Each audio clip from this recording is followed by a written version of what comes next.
Since we now understand the types of signals that are being sent out through the antennas, let's talk about what kind of signal that is. Originally, there was just analog signals, just like there used to be just analog TVs. But as technology progressed, now the signal is becoming digital. And you can see from the image alone that the digital signal is much more clear than the analog signal. But there's more to it than that. Let's break these two signals down beyond just the visual comparison. First off, analog came out first and therefore costs less money. There are a lot more developers out there that make an analog setup. You can get an analog setup for somewhere around $200. That's including drone, goggles, camera, and even your controller for less than 200. On the other hand, digital is only recent. Originally, DJI came out with a digital system, and it cost somewhere around $600. Recently, within the last year, Fat Shark Frostbite came out, which is now a competitor, but that price is still going to stay high until we get a lot more people in the market to bring down that price. The other thing is it's going to weigh less. Analogs are very small. They're only a single antenna. You can see just from this drone alone, you have the one antenna up here, and that's fine. But for a digital drone, the unit is a little bit thicker. It's got two antennas sticking out the back, so it's going to weigh more. And that's part of the reason why, if you're going digital, you're not going to fly micros. I've only seen one micro quad, and that was within the last 3 months, that had a digital signal. And even then, because it is a digital drone, it weighs more than most micro quads and it cannot maneuver as fast or as quickly. The next big difference between analog and digital is latency. The latency for an analog signal is consistent, say 0.3 of a second. So when you have a drone making a turn, it's going to 0.3 of a second later show that turn. So there's a very little difference between reality and the image. Digital, on the other hand, that latency varies. It's what we call variable latency. And because of that, it might be 0.3 of a second, it might be 0.4 of a second, it might be 0.5 of a second, and therefore it's not really good for someone who, say, is racing. So racers use analog just because the variable latency messes up their racing and they can't make a sharp turn or they can't predict the turns as quickly.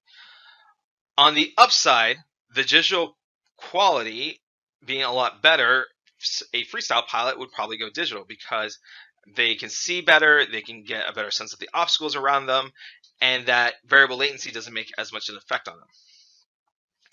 The last difference between the two is what happens when there's interference. Let's say there are a bunch of trees in the way. You can still see your drone, but you got a bunch of branches in the way.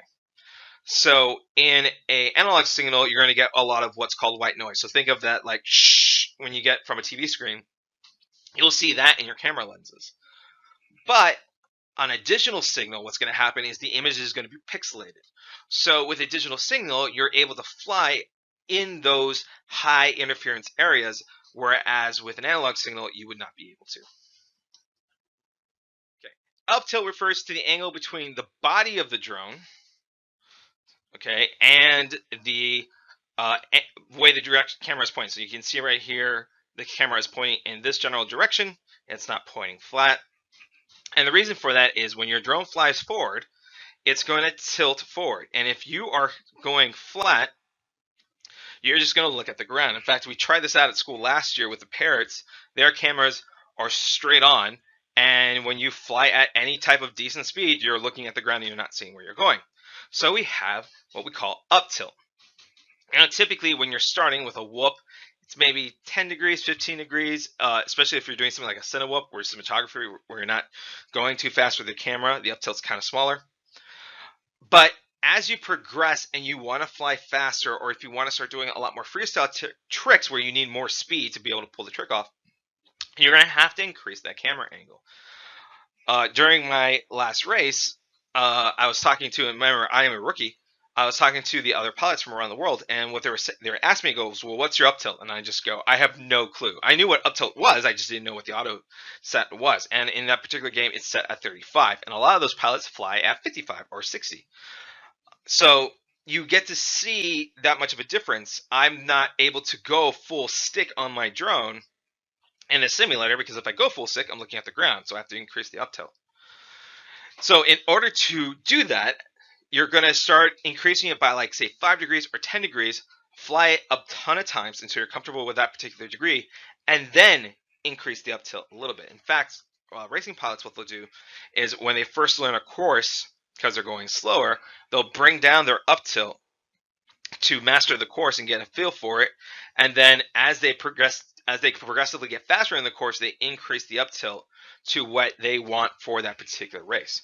And you'll have pilots flying very different uptilts for a race depending on what they feel comfortable with, the speed they want to go to. If they want to go a little bit slower and do more handling, it does make a huge difference. And that's everything there is to know about cameras and watching you through a drone. Bye.